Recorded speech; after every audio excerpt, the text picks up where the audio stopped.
On Masters of Spin this morning, does Australia need a new COVID vaccine awareness campaign to improve immunisation rates? Almost 1/3 of adult Australians say they are unlikely to be vaccinated.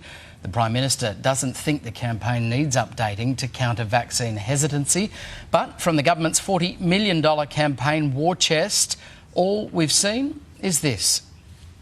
To ensure we all have access to safe, effective and free COVID-19 vaccines, which will give us the protection to go about our everyday lives. The COVID-19 vaccines are being assessed carefully by independent clinical experts to ensure all potential vaccines meet Australia's high safety and quality standards. Our Masters of Spin this morning are advertising and marketing experts, Matthew Bywater and Adam Ferrier. Gents, good morning to you. Matthew, to you first, could a new campaign, do you think, restore people's faith in the rollout? And if so, how would it be finessed? Oh, for sure. We've got to move on from that insipid stuff they gave to us earlier this year.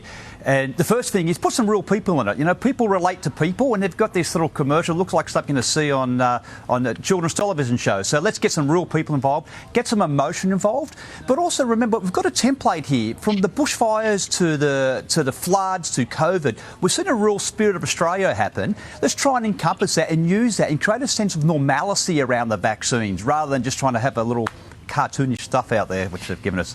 Yeah, look, Adam, public communication campaigns can only go so far. We know that it is actually interpersonal experience that is going to really change people's opinions, but a public communication campaign, if done properly and well, can help. What do you think it should focus on?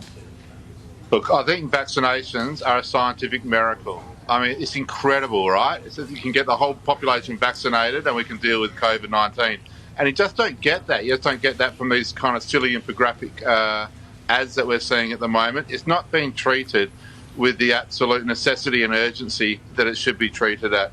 And, you know, advertising can do amazing things. It can make people act en masse, and we should be taking it seriously, and they're not. Do you think the key is emotion, or tapping into that spirit of Australia, as Matthew has suggested? Yeah, for sure. Everything Matt said is exactly right. Just emotion, creating a new social norm, tug at the heartstrings, make people feel something, and then they'll act. Yep. All right, now, this next item, because Ford has filed a patent for in-car advertising. The ads would flash up on your car's infographic systems.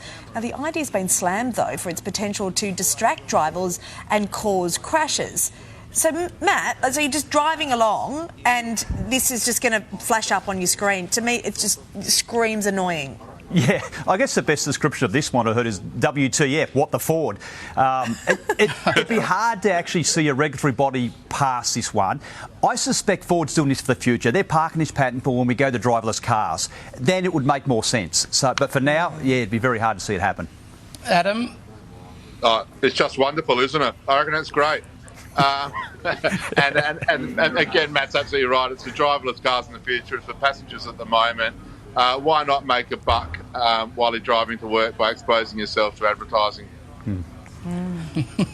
Is it all that different to a billboard? I suppose it's in the car, it's more distracting. Yeah, especially if it flashes up. But yeah, you're right. All right, great to talk to you both. Matt, Adam, see you both. It's made me feel like a burger, so it's worked. You always